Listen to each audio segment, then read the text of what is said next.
ഏറ്റവും പ്രധാനപ്പെട്ട വിവരങ്ങളാണ് ഇപ്പോൾ പുറത്തു വരുന്നത്. അതായത് ചൈനയും ഇന്ത്യയും തമ്മിലുള്ള ഒരു ബന്ധത്തിന് കൂടുതൽ ശക്തമായി വീണ്ടും രംഗത്തെത്തുന്നു എന്നുള്ള വിവരമാണ്. അതായത് ഇന്ത്യക്ക് കട്ട സപ്പോർട്ടുമായി ചൈന രംഗത്തിറങ്ങുന്നു, ചൈനയുടെ മാധ്യമങ്ങൾ രംഗത്തെത്തുന്നു എന്നുള്ളത്. ഇത് ട്രംപിനൊരു തിരിച്ചടിയല്ലേ?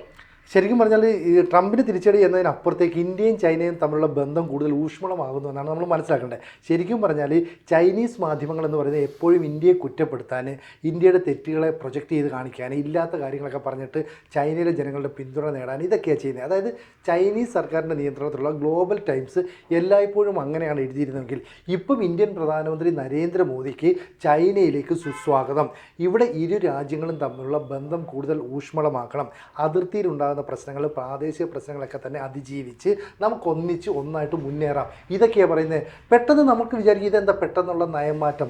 ശരിക്കും പറഞ്ഞാൽ ഈ മാസം അവസാനത്തോടുകൂടി, അതായത് ഓഗസ്റ്റ് 31 സെപ്റ്റംബർ 1 തീയതികളിലായിട്ട് ഷാങ്ഹായ് കോഓപ്പറേഷൻ ഓർഗനൈസേഷൻ്റെ ഒരു മീറ്റിംഗ് നടക്കുന്നുണ്ട്. അത് ചൈനയിൽ വെച്ചാണ്. ഈ മീറ്റിങ്ങിൽ ഇന്ത്യൻ പ്രധാനമന്ത്രി നരേന്ദ്രമോദി പങ്കെടുക്കാനൊന്നും തീരുമാനിച്ചിരുന്നില്ല. പക്ഷേ അമേരിക്ക ഇന്ത്യക്ക് നേരെ താരിഫ് വർദ്ധിപ്പിക്കുന്നത് 25%. അതിൽ കുലുങ്ങാത്ത നമുക്ക് നേരെ വീണ്ടും ഒരു 25 കൂടെ കൂട്ടി 50% വർദ്ധിപ്പിച്ചു. ആ ഒരു അവസരം കൃത്യമായിട്ട് ചൈന മുതലെടുക്കാൻ ശ്രമിക്കുക. അപ്പോൾ ചൈനയും ഇന്ത്യയും തമ്മിലുള്ള ബന്ധം ദൃഢമാക്കണം. അപ്പോൾ ചൈനീസ് മാധ്യമങ്ങൾ പറയുന്നത് നരേന്ദ്രമോദി എന്ന് പറയുന്ന പ്രധാനമന്ത്രി വന്നപ്പോഴേക്കും ഇന്ത്യൻ സമ്പദ്ഘടന വളർച്ചയിലേക്ക് ഉയരുന്നു. ഒപ്പം ഇന്ത്യക്ക് നേരെ അമേരിക്ക താരിഫ് വർദ്ധിപ്പിച്ചുകൊണ്ട് ഭീഷണിപ്പെടുത്തിയപ്പോൾ ഇന്ത്യ അതിനെ കൃത്യമായിട്ട് പ്രതിരോധിച്ചു എന്ന് പറഞ്ഞാൽ മുമ്പ് ഒരിക്കലും ഉണ്ടാകാത്ത തരത്തിൽ ചൈനയിലെ മാധ്യമങ്ങൾ ഇന്ത്യൻ പ്രധാനമന്ത്രിയെ പുകഴ്ത്തി പോകുന്നു. അപ്പോൾ ഇന്ത്യ എന്ന് പറയുന്ന രാജ്യത്തെ പുകഴ്ത്തുക. അപ്പോൾ ശത്രുവിൻ്റെ ശത്രു മിത്രം. അതെ അതെ അതെ, അങ്ങനെ തന്നെ വേണമെങ്കിൽ പറയാം. ഇവിടെ ഇപ്പോൾ എന്താ ഗുണമെന്ന് പറയുന്നത്, ഈ ട്രംപ് ചൈനയ്ക്ക് ഒരു പണി കൊടുക്കാനൊക്കെ ആഗ്രഹിക്കുന്നുണ്ട്. പക്ഷേ ഇന്ത്യയാണ് ശത്രു എന്നുള്ളത് കൊണ്ട് ഇന്ത്യയും റഷ്യയും തമ്മിലുള്ള ബന്ധം കൂടുതൽ ദൃഢമാണ്. അവിടേക്കാണ് ചൈന കടന്നു കയറിയിട്ട് പറയുന്നു കഴിഞ്ഞ കുറച്ച് കാലം, അതായത് മോദി വന്നതിന് ശേഷം ഇന്ത്യയുമായിട്ടുള്ള ബന്ധങ്ങൾ കൃത്യമായിട്ട് മെച്ചപ്പെടുത്താൻ നമുക്ക് സാധിച്ചിട്ടുണ്ട്. 2018 മാർച്ചിലാണ് അവസാനമായിട്ട് നരേന്ദ്രമോദി ചൈനയിലേക്ക് എത്തുന്നത്. അന്ന് ഷീ ജിൻപിങ്ങും മോദിയും തമ്മിൽ ഒരു ഉഭയകക്ഷി ചർച്ചയൊക്കെ നടത്തിയിരുന്നു. 2017 ഡോക്ലാം സംഘർഷത്തിന് ശേഷമായിരുന്നു ഈ വിസിറ്റ് നടന്നത്. അതുകൊണ്ട് തന്നെ SCOയ്ക്ക് ശേഷം, അതായത് കിങ്വോയിൽ നടന്ന 2017 SCOയ്ക്ക് ശേഷമാണ് ഇപ്പോൾ പ്രധാനമന്ത്രി ചെല്ലുന്നത്. അപ്പോൾ മോദി അവിടെ ചെല്ലുന്നതിന് മുമ്പ് നമ്മുടെ സുരക്ഷാ ഉപദേഷ്ടാവ് അജിത് ഡോവൽ പോയി, അതിനുശേഷം രാജ്നാഥ് സിംഗ് പോയി. ഇതൊക്കെ പോയെന്ന് മാത്രമല്ല ചൈനയിൽ വെച്ച് SCO, അതായത് ഈ പറയുന്ന ഷാങ്ഹായ് ഉച്ചകോടിക്ക് മുന്നോടിയായിട്ട് പ്രതിരോധ മന്ത്രിമാരുടെ ഒരു യോഗം നടന്നു. ഇതിൽ നമ്മളെ പ്രതിനിധീകരിച്ച് രാജ്നാഥ് സിംഗ് പോയി. അവിടെ വെച്ച് ചൈന ഈ പഹൽഗാം ആക്രമണത്തെ, അതായത് പാകിസ്ഥാൻ്റെ ആക്രമണത്തെ കുറ്റപ്പെടുത്തിയില്ല. മാത്രമല്ല ഇന്ത്യ അത് ചർച്ച ചെയ്യണമെന്ന് പറഞ്ഞിട്ടും വലിയ പ്രയോജനമൊന്നും ഉണ്ടായില്ല. പക്ഷേ ഈ സമ്മിറ്റ് അവസാനിക്കുന്ന സമയത്ത് ഒരു സംയുക്ത പ്രമേയം പാസ്സാക്കണം. അതിൽ ഈ പഹൽഗാമിനെ കുറിച്ചൊന്നും മിണ്ടാതെ ഒരു പ്രമേയം എഴുതിയപ്പോൾ ഇന്ത്യൻ പ്രതിരോധ മന്ത്രി രാജ്നാഥ് സിംഗ് വായിച്ച് നോക്കിയിട്ട് പറഞ്ഞു ഇതിൽ പഹൽഗാം പരാമർശിച്ചില്ല, അതുകൊണ്ട് ഞാൻ ഒപ്പിടത്തില്ല. അതോടുകൂടി ആ പറയുന്ന പ്രമേയം അവതരിപ്പിച്ച് പുറത്തിറക്കാൻ കഴിഞ്ഞില്ല. അതുകൊണ്ട് ചൈന വളരെ തന്ത്രപരമായിട്ട് മോദിക്ക് വലിയ സ്വീകാര്യത നൽകുന്നു. ചൈനീസ് പത്രങ്ങൾ, ഇപ്പോൾ ഗ്ലോബൽ ടൈംസ് പറഞ്ഞാൽ ഔദ്യോഗിക പത്രമാണ്, സർക്കാർ തന്നെ മോദിയെ പ്രശംസിച്ച ദേശാഭിമാനിയാണ്. ദേശാഭിമാനി. അതെ. അപ്പൊ ഇത് ശരിക്കും കൈകാര്യം ചെയ്യുന്ന ഗോവിന്ദമാഷായിരിക്കും, അവിടുത്തെ ഗോവിന്ദമാഷ്. അപ്പൊ അത്തരത്തിലുള്ള ഒരു നീക്കം ശരിക്കും പറഞ്ഞാൽ ഇന്ത്യക്കും ഗുണകരമല്ലേ? ഉറപ്പായിട്ടും. ഈ ഗാൽവാൻ സംഘർഷം ഇന്ത്യയും ചൈനയായിട്ട് തന്ത്രപരമായി സഹകരണം ഉണ്ടായിരുന്നു നേരത്തെ തന്നെ. പക്ഷേ ഈ ഗാൽവാൻ സംഘർഷം നമ്മൾ ഒട്ടും പ്രതീക്ഷിക്കാത്ത രണ്ട് അതിർത്തി തർക്കങ്ങൾ, കിഴക്ക് പടിഞ്ഞാറൻ സംസ്ഥാനങ്ങൾ, അങ്ങനെ തന്നെയല്ലേ പറയുന്നത്, വടക്ക് കിഴക്കൻ സംസ്ഥാനങ്ങൾ, ആ സംസ്ഥാനങ്ങളിലെ അവകാശവാദം, ചില ഒളിഞ്ഞും തെളിഞ്ഞുമുള്ള കൈകടത്തലുകൾ, ഇതൊക്കെ ഏറിയും കുറഞ്ഞുമൊക്കെ ഉണ്ടായിരുന്നു. ചില ഉപഗ്രഹ ചിത്രങ്ങളൊക്കെ വന്നപ്പോൾ വലിയ ഞെട്ടലും ഉണ്ടായിരുന്നു. കാര്യം അവിടെ ചൈനീസ് സൈന്യം വലിയ രീതിയിലുള്ള വിന്യാസമൊക്കെ നടത്തുന്നു. പക്ഷേ പിന്നീട് അതൊക്കെ മാറുന്ന ഒരു സാഹചര്യമാണ്. ഈ ഗാൽവാൻ സംഘർഷത്തിന് ശേഷം സൈനിക തലത്തിൽ ചർച്ചകൾ നടക്കുന്നു, പിന്നെ ഉദ്യോഗസ്ഥ തലത്തിൽ ചർച്ചകൾ നടക്കുന്നു, അജിത് ഡോവൽ പങ്കെടുക്കുന്ന ചർച്ചകൾ നടക്കുന്നു. പക്ഷേ ഇപ്പോൾ അത്തരം സംഘർഷങ്ങൾ തീരെ ഇല്ല, ഇന്ത്യ ചൈന അതിർത്തിയിൽ തീരെ ഇല്ല എന്ന് തന്നെ പറയണം.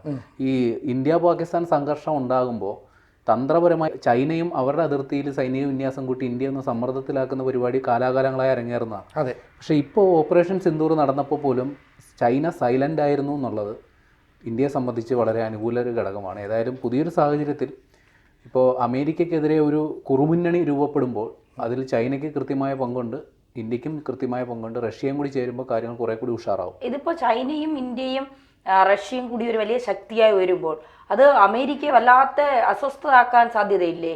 പ്രത്യേകിച്ച് ഇപ്പോൾ ഈ ട്രംപിന്റെ ചില മണ്ടൻ തീരുമാനങ്ങളാണ് ഇപ്പോൾ അമേരിക്കയും ചൈനയും തമ്മിൽ ഇത്രയും വലിയ ശക്തമായ ബന്ധം രൂപപ്പെടാൻ തന്നെ കാരണം. ഇപ്പോഴും സങ്കീർണമാണ്. അതായത് എപ്പോഴും മാറിക്കൊണ്ടിരിക്കുന്ന ആഗോള സാഹചര്യം. അതാണ് തന്നെ സൂചിപ്പിച്ചതുപോലെ റഷ്യയും ചൈനയും ഇന്ത്യയും തമ്മിലുള്ള ബന്ധം ദൃഢമാക്കുന്നു. ഒപ്പം ചൈനയ്ക്ക് ഇപ്പോൾ റഷ്യയുമായിട്ട് ഇന്ത്യക്ക് നല്ല ബന്ധം, ഓക്കെ, ചൈനയെ പക്ഷേ നമ്മളെപ്പോഴും ഒരു സംശയദൃഷ്ടിയോടെ കാണുന്നത്. അതുകൊണ്ടാണ് പറയുന്നത് നമ്മളുമായിട്ടൊരു ഫ്രണ്ട്ഷിപ്പ് ആ രീതിയിൽ തന്നെ നമുക്ക് മുന്നോട്ട് പോകണം. അതുകൊണ്ടാണ് ഇവർ പറയുന്നത് ഈ ടിയാൻജിൻ സിറ്റിയിൽ നടക്കുന്ന ഷാങ്ഹായ് ഉച്ചകോടിയിൽ പങ്കെടുക്കാൻ മോദി വരുമ്പോൾ വലിയ ഫ്ലെക്സും ബാനറും ഒക്കെ ഒരുക്കിയിട്ട് സ്വീകരിക്കും. ഇതിന് ശേഷം മറ്റൊരു നീക്കം എന്ന് പറയുന്നത് റഷ്യൻ പ്രസിഡന്റ് വ്ളാഡിമിർ പുടിനെ ഇന്ത്യ നമ്മുടെ രാജ്യത്തേക്ക് ക്ഷണിച്ചിട്ടുണ്ട്. അങ്ങനെ ഇന്ത്യയിൽ വച്ചിട്ട് ഒരു ഉഭയകക്ഷി ചർച്ച നടത്താം.